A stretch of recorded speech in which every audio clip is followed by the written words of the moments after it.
Hey, what is up, mortals? It is Gabriel here, and welcome to What If Deku Could Manipulate Gravity Part 4. Just wanted to greet you guys by just saying sit back and relax, you're in for a treat, so we begin. I can't believe we were on the news, guys, Deku said as he talked up a storm with Mina, who was also beside herself with joy. Yeah, it was scary at first, but that was our first hero experience. I know, right? Hey, where were you guys? The electric blonde turned to the duo and Kirishima, who had kept rather quiet the whole time. Us? Oh, we were going around the facility. Did you forget or something? Kyokojiro entered the conversation as she leaned against her desk. Although you were completely buzzed out, so I'm not surprised, I guess. Wait, what happened? We saved your asses from that electric bastard holding you hostage, dunce face! After easily getting rid of the villains from their zone, Izuku had decreased the gravity for all three boys, and they had been literally jumping around the facility with Bakugo as the propeller. It was the Greenette's idea, and Bakugo couldn't turn down the opportunity to see who took down more villains. In the end, they also saved a couple students who found themselves in tricky situations, like Denki, who was with Jiro and Momo. Oh?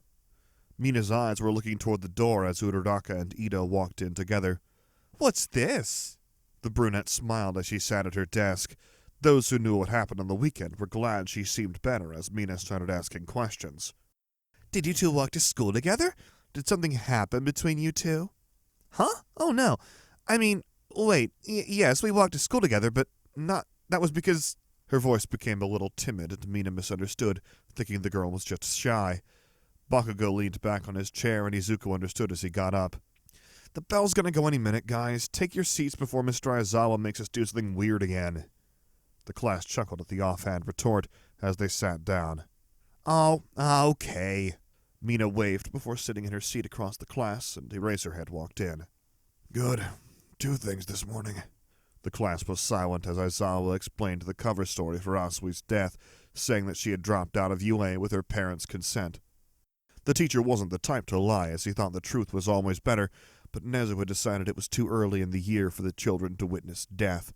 In a way, the homeroom teacher agreed, as the atmosphere was strangely quiet without the class rep and deputy arguing every second. And the second is the UA Sports Festival, which I'm sure you're all aware of. The event wasn't cancelled, and they had 2 weeks to train. Uraraka specifically went around to hype people up as she raised a fist in the air. Everyone, I'm gonna do my best! The class was excited, and even more so with the brunette getting riled up. She was going to put in more effort than ever as she plans to be a hero for more than herself. Just like that, they were dismissed. Oh, class reps. Aizawa motioned for Izuku and Bakugo to come over as the rest of the class got ready to leave. All Might wants to see you both. Go to the teacher's lounge to find him. Whoa! Kirishima opened the door to find that the corridor was filled with students when one with purple hair walked forward to challenge the class. Another spoke about how the class must be so arrogant with their chance to be on the big screen, and that his class wouldn't be overshadowed. Many in the crowd agreed, and it was making the brunette, who only seconds ago was cheering, freeze up. Ida tried to get them to quiet down, but no one was listening when Bakugo barged forward. Scouting the enemy already? Just because we survived that attack? He stood right in front of everyone with a neutral face. At least now you know what a future pro looks like. Now move it, extras! Kachan, that's mean. What did I say about your social skills? Who cares? We have somewhere to be anyway. Izuku smiled and apologetically waved to the people Bakugo shoved past as they headed down the corridor. They're going to think you're an actual piece of shit if you don't explain properly, you know, Kachan, but at least our class knows you helped them there. The blonde just scoffed as they arrived at the staff room. Who cares what they think? I just gotta win the sports festival and prove I'm the best. The brunette smiled as he gently punched his friend's shoulder. That'll only work if you win. What are you gonna do when you come second? Bakugo smirked, punching the freckled boy back. Yeah, that's not gonna happen. Unless... Shut up already, Planetoid. Nah, Gravitoid thinks not. Oh my god. Did All Might call you two as well?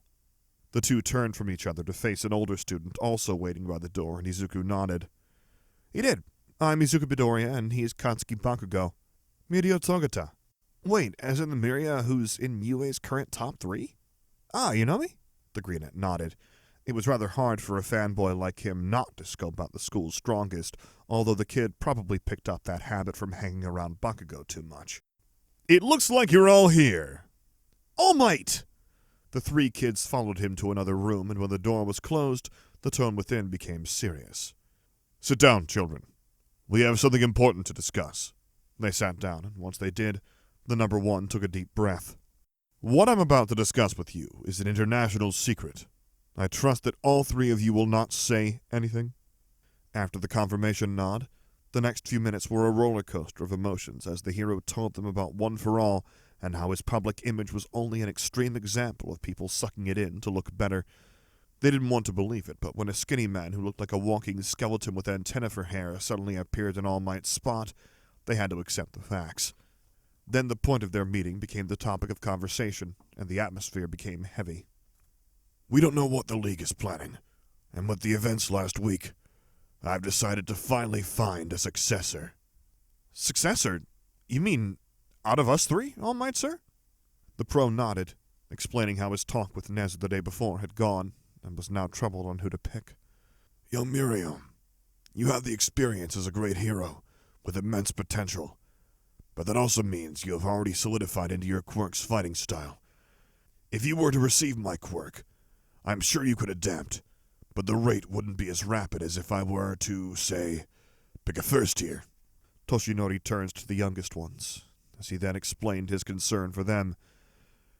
And out of the first years, you two have shown the greatest rate of both adaptability and potential. The two looked at each other as the skeleton man came to his second problem. But if I were to choose a first tier, I'm still unsure on who to pick between, and that's not mentioning how it would affect your rivalry. Izuku pondered over the thought until he had an idea, the freckled face lighting up as he spoke. Gotcha. What's your idea now? The brunette grinned as he leaned closer, eyes sparkling with excitement. The sports festival, but with the spot as All Might's successor at stake. A wicked grin pulled itself across the blonde's face. Not only was this before Japan, the festival was an event for the whole world. The only international event with the biggest prize possible. It would be the challenge of a lifetime. You're going down, Planetoid. Not if you fall first. Want to bet on that? Hell yeah! I knew these two were competitive, but wow. Mirio nodded at what All Might muttered as they watched the twos back and forth before them. They had completely zoned the onlookers out, and even forgot that before themselves, they had to go against the third year. I'm not sure how to feel about them making my quirk into some sort of prize, but... The hero smiled, and the third year got up. They have spirit and passion. I will take their example and fight for my spot, too. The two overheard him and grinned. The more competition, the better. You're on! Time flew past as the children went their own ways to improve. Some honed their skills, while others worked on new ones, and at a blink of an eye, the festival had begun. I just want to say, I'm gonna win. Of course, what else did I actually expect? As the crowds booed Bakugo walking down from the podium, the brunette only saw it as a personal challenge and grinned as the blonde got closer. Hope you can hold on to that promise, Ka-chan. Of course I can! Start! Droves of kids ran for the narrow hallway, and the first obstacle became apparent as many were being trampled on. Nothing Izuku couldn't handle as he reduced the gravity of his body and started to spacewalk above the sea of squirming children. An explosion was followed with something flying past, making the brunette grin as he slowly descended down and took another jump. Even if the two pulled further ahead than almost everyone, they found themselves landing on ice and turned to see that the quietest one in class was in the lead. When did he get there? You won't get away, you half-and-half bastard! Bakugo went barreling after his new target, and Izuku wasn't far behind as he floated above the giant zero-pointers that suddenly appeared in the path. Todoroki immediately froze one as he ran off, and many students scurried like mice between the feet of the robots, attempting to move around and get past the obstacle. You better be careful here, kids! It's the fall! Mike's voice echoed in Izuku's eardrums as he slowly descended. His quirk was almost cheating, as all the boy needed to do was decrease the gravity to his current max and take 2 hops over the course. Of course, even if he was efficient, his speed was rather slow, which was why he grumbled a bit as he saw Todoroki and Bakugo pull slightly ahead. Well, not to worry, I still got that up my sleeve for the next round. The final barrier! The minefield! Todoroki stopped as he started to warily step forward. I see. This course is so the ones ahead have the disadvantage. It didn't matter to him, though, as the cautious boy was getting closer and closer to the finish line. There was no one else close capable of taking first. No one except... This doesn't affect me at all! We have a new first place! The bicolored boy narrowly dodged an explosion to the head as the human grenade aimed again. The cheers of an excited crowd accompanied the sudden frenzied fight. Ice, sparks, smoke, and steam were violently thrown as the two engaged in hand-to-hand combat. More students from the Hero Corps started to file in, and quickly the minefield was filled with explosions and screams. I should probably start now. Izuku stretched his body as he looked into the final stage. There were enough people now. What's this, you're waiting too? Before he could go, the Viridian eyes glanced at the source of sound to see someone familiar. It was the 1B kid who challenged his class 2 weeks prior. He grinned as he bent down, ready to jump. Yep, see you at the finish line! He waved the periwinkle blonde a cheeky salute before jumping high above everyone and deep into the field. If the greenette did so earlier, he would surely land on mines as he wouldn't be able to react quickly enough. Plus, Viridian eyes were solely focused on the fight ahead, rather than what was below, so to solve his problem, Izuku left late. Lightly landing on someone's back, the greenette used the person as his springboard to jump further ahead. The end was rushing into view, and the freckled cheek smirked when he came down. Don't mind me! I'm just taking the wing, Kachan! Kicking Bakugo in the face by accident. Izuku sprang ahead, only for the infuriated blondes to grab him by the leg and pull him down. Oh, no you don't! A flailing arm detonated the two upwards before crashing into Todoroki, who was forced to join the catastrophic mess. He was a little shaken, but quickly disentangled himself to awkwardly run ahead as the two bickered amongst themselves. A right hook was dodged as the human grenade wanted payback, aiming for the face as Izuku ducked and body-slammed his rival. Why you? Twisting, so he landed feet first, the blonde threw Izuku upward before going airborne himself, hands outstretched before taking a sharp turn. Missed! Todoroki Shodo is taking first place! Shit! The two comedically paused to look at each other before dishing their fight and heading through the stadium corridor. Bakugo's speed was inevitably faster with the explosions to act as a boost, but the greenette didn't mind as he strolled in to take third place. We really need to stop doing that. The blonde huffed heavily before rolling his eyes in agreement. Losing wasn't a big problem to him since Izuku had taken 50% of the wins his whole life, but it still ticked him off. Whatever, I just need to beat that bastard's ass and then you're next. Understood, Planetoid? Hands swung in a casual shrug as the greenette sat down, letting his internal temperature calm down. No idea who you're talking to, Kachan. I'm Gravitoid. Nice to meet you. Ha ha, very funny. The first 42 students were allowed to pass into the next round, and that meant all 37 hero students had passed. The rest were a single support course student and 4 general studies students. Next is the Cavalry Battle! The points-based system was explained along with the other rules, and Izuku stood quite happily with his 200 points. Todoroki, on the other hand, quietly clicked his tongue as he got 10 million. With 15 minutes to think of teams, the greenette flipped through his imaginary notebook of Hero Corps students to think about who to recruit. Yo, Madobro! Are you and Bakugo teaming up? Kirishima ran over, along with Mina and Sero to join the two, and the greenette shook his head. Seeing this, the blondes took a step away from his friend. No way in hell! What? Why? Mina was confused, so Izuku answered for Bakugo. If we're teaming up, then it's a guarantee to win. And, well... He turned to his rival, who was starting to drag Kirishima away for his team. The blonde smirked as he looked over his shoulder. No fun in that! The forest curls bounced in happiness before grabbing Sero by the arm. I want you, though. Want to team up? Mina sighed in exasperation at the two as she followed after the yelling blonde. It seemed like their rivalry was never going to change. What else did I honestly expect? With the sound of a buzzer echoing out, everyone had formed their groups. Izuku had recruited everyone he wanted and stood as the leader with a total of 740 points. The forest eyes glanced at the other 11 groups before seeing that first place had 10,265 points. It was a lot, and that one band was the winning ticket to the next round. It was also easy to get second or third, but where's the fun in that? Bakugo strapped a band displaying 655 points to his head, and with all 12 teams ready to win, Mike started to hype up the crowd. Raise those battle cries! Are you all ready? Yeah, man! It's time! Of course, Midoriya. We are too. For UA's bloody battle! Then I'm counting on you all. Start!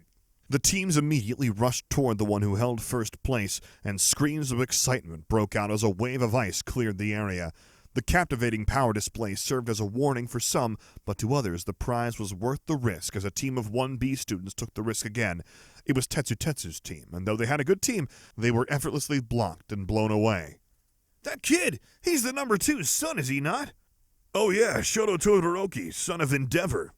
The chatters in the impressed crowd were obvious as the ice user got annoyed. He sent another wave of ice out as he instructed his team on how to maneuver around. They were holding their ground with an iron grip even as the minutes ticked by, and it soon became apparent that no one was going to challenge the bicolored boy. The team stood alone, surrounded by the freezing structures when an intense yell could be heard. Don't get carried away! Bakugo came hurtling toward them with murder in his eyes as the explosive blonde grabbed for the head.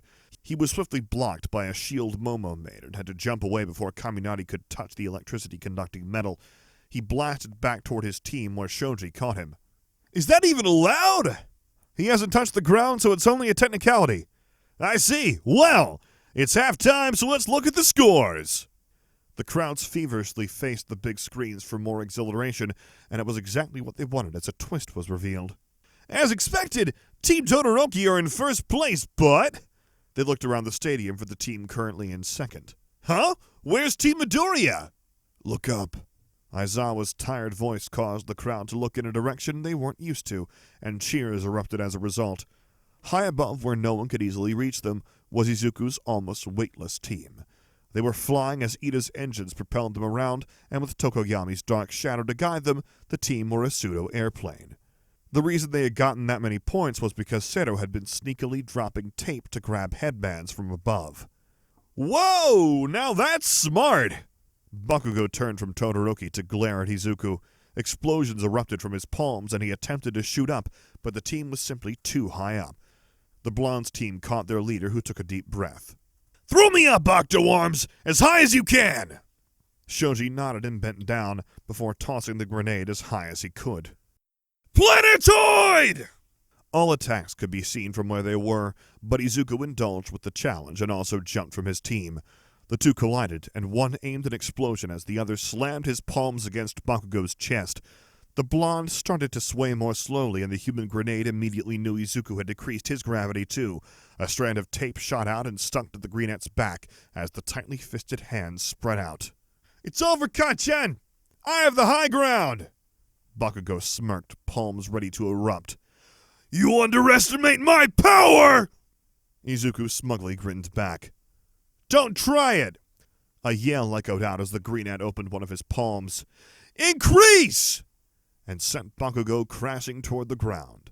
The blonde's team caught him, luckily, so they weren't disqualified, but now the greenette was the center of attention. Man, I can't tell who's more reckless when it comes to you two. Seto sighed as their leader was pulled back, and Tokoyami nodded. But this was definitely an interesting plan, although our hiding spot has now been discovered. Do you still intend to take first place? Izuku looked around at his team. None of them seemed particularly tired except Dark Shadow, who was struggling a little under this day's sunlight. Seto's arm could produce more tape, and Ida was barely out of breath. The only one who had any problems was the greenette. I've been continuously using my quirk on the whole team, but I can usually go up to 2 hours alone, so timing isn't a problem. It's just that we've been up here this whole time, and the sunlight has made me start to overheat a little. With the team updated on what was on his mind, Ida spoke up. I would suggest we stay here, but my engines are ready for any fast getaways if needed. If you need to cool down, then I think a temporary trip down would be fine, even with the attention. Izuku nodded but shook his head. Not now. We're aiming for first place, so we need to get the timing correct. For now, we can watch the others from up here. Let's kill all these guys! The greenette watched in amusement as Bakugo's intent to murder literally oozed from every pore of the blonde's body. It was all directed at the one B-boy he saw earlier, and he sighed. What was his name again? Monoma, right? The others nodded as they floated around. Yep, I am so glad to be here instead of next to that monster right now. We should not disrespect our classmates like this, but I must agree. I would not wish to be down there in this very instance. Tokoyami agreed with the rest of them as they watched an arm sprout from an arm, again and again from Shoji's body. Like Nico Robin, the hands extended by multiplying and grabbed the escaping team as Mina threw down acid. The team slid forward as the arm shrunk back in, and within seconds, Bakugo got most of his points back. Oh, that's unfortunate. It was almost comedic for the team to just float around like they were doing, but since it was within the rules, no one could say anything about it. In fact, Uraraka's team, which consisted of herself, Jiro, Sato, and Koda, could probably replicate something similar if it wasn't for the fact that they had no engine or directory for their fight.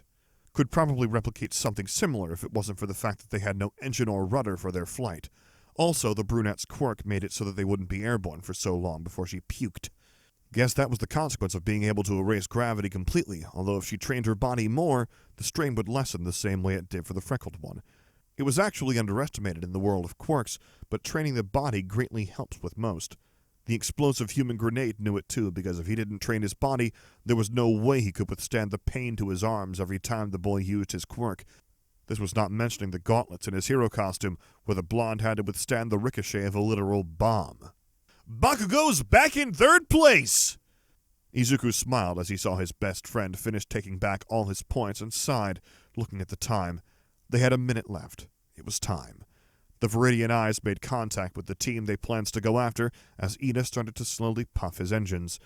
With dark shadows steering them around the air, they were soon just above where they needed to be. "Tape, please." Seto tied the material around their leader, who looked down. "I'm counting on you all to pull me up and intervene if the worst comes to pass." They all nodded, and the greenette cheekily saluted them all, before pencil diving down feet first. "Sorry, not sorry, Kat-chan. I'm taking first place." Thank you all for sticking around, and I hope that you enjoyed. Before you leave, we would just like to let you know that We the Celestials has many other channels for your entertainment and viewing purposes. All the information you'll need is right below here in the description, so feel free to check out all the other incredible projects our team creates. Secondly, on behalf of We the Celestials, I'd like to thank everyone involved in the production of today's awesome content. Their details will be in the description below. That's all for today's video, so goodbye and have a divine day.